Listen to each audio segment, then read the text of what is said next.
네, 썰픽입니다. 3위부터 보죠. 치맥 회동.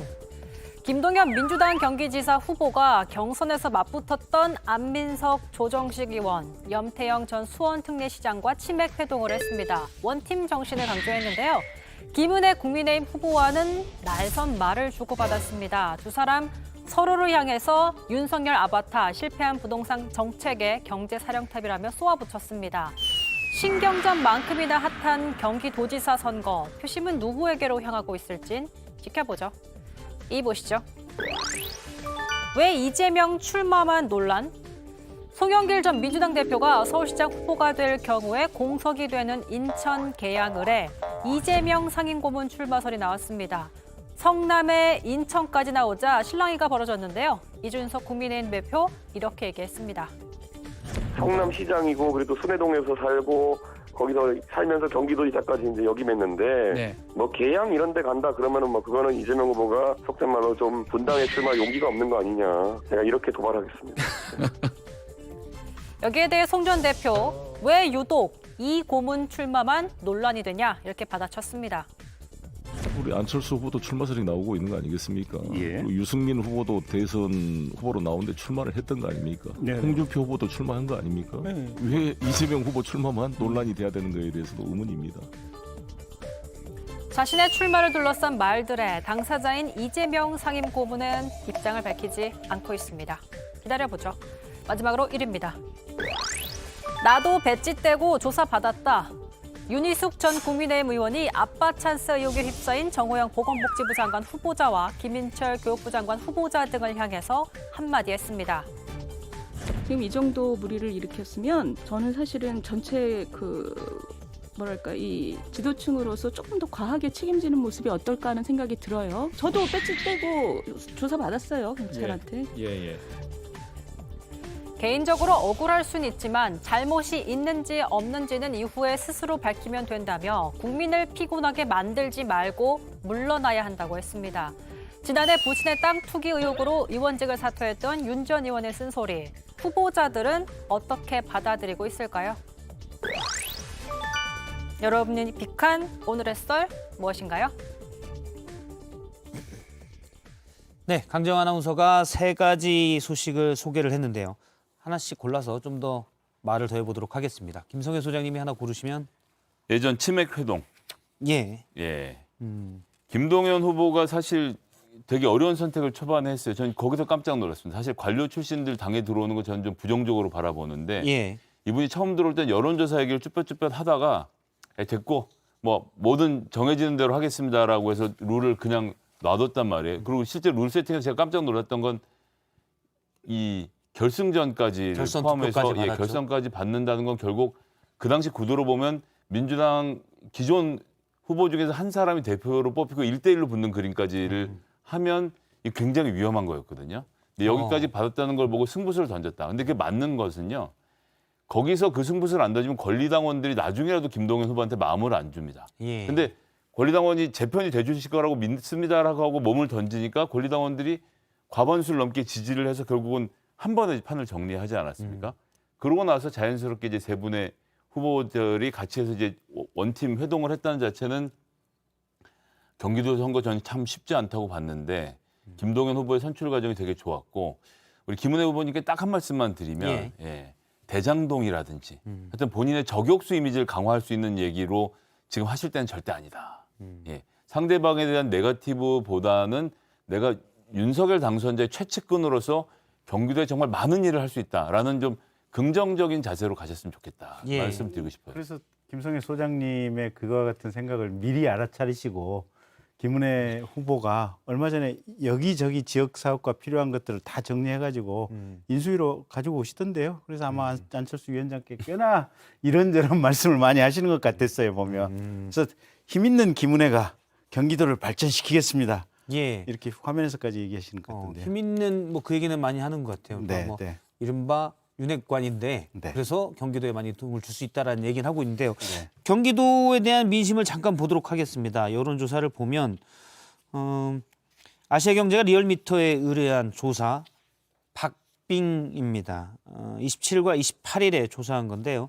경기도민을 대상으로 조사한 부분인데 김동연 후보와 김은혜 후보가 박빙인 조사가 있고요. 앞서 이제 뉴데일리가 피플 네트워크 리서치에 의뢰한 조사가 있는데요.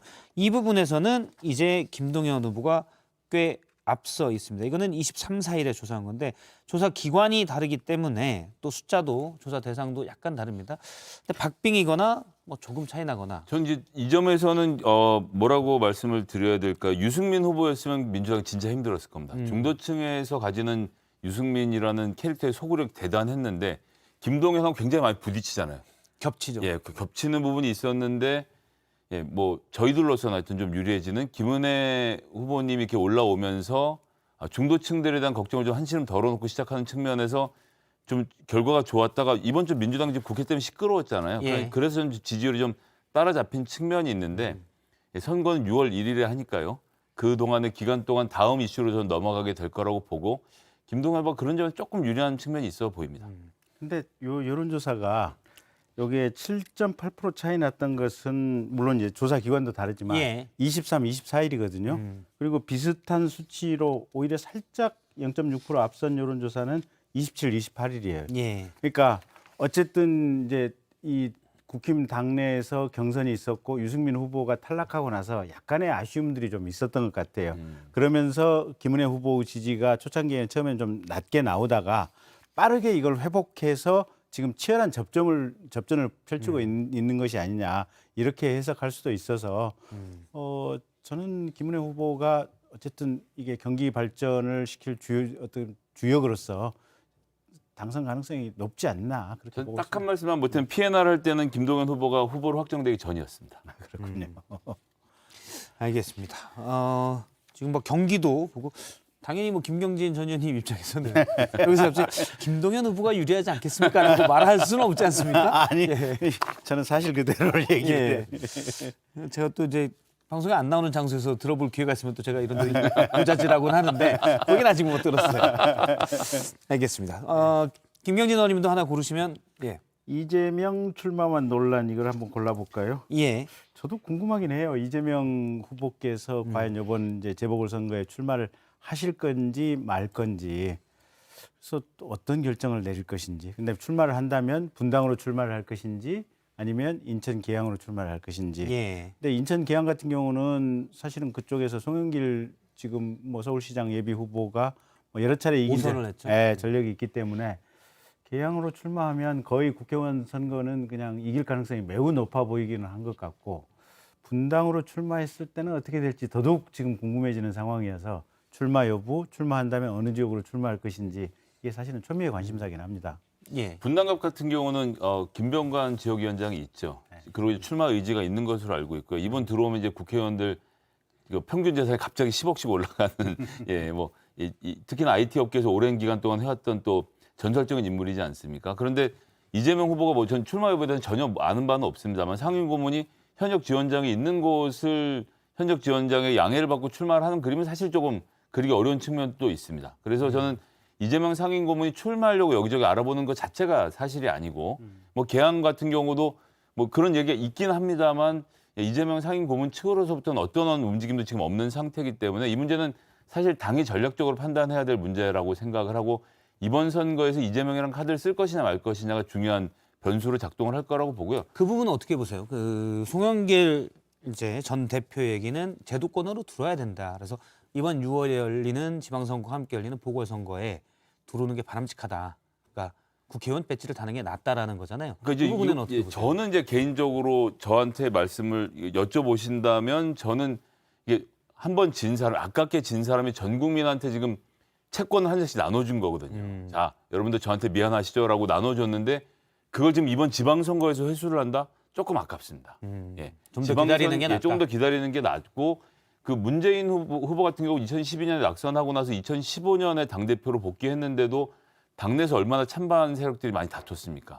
되게 힘든 과정을 겪었거든요. 그래서 지금 등장하시면 앞으로 4년 동안 계속 수위를 차지하고 있어야 되는데 예, 지금 당장은 포인트가 아니지 않나 싶은 생각. 근데 제가 좀 고전적인 방식으로 생각한다는 얘기를 요즘 많이 듣고 있어서 하여튼 제 생각은 그렇습니다.